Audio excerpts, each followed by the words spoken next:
içim su, içim yandı doğrusu. Gözlerin içim su, içim yandı doğrusu. Öperim gözlerinden, kalmaz gönül korkusu. Öperim gözlerinden, kalmaz gönül korkusu. Ah güzelim canım, güzelim ben sana yanlışım. Güzel gözlerine, tatlı sözlerine hep aldanmışım. Aman güzelim canım, güzelim ben sana yanlışım.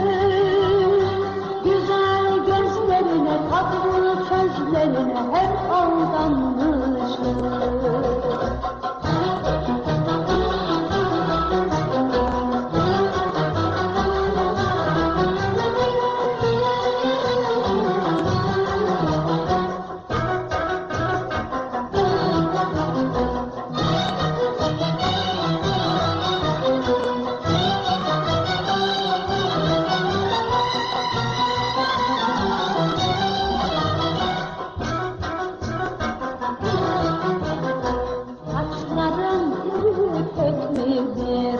İpek mi çiçek midir?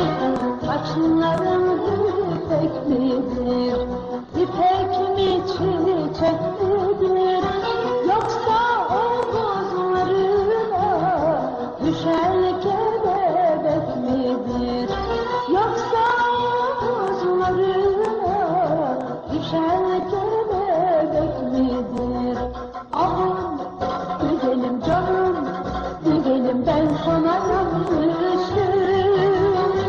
Güzel gözlerine, tatlı sözlerine hep aldanmışım.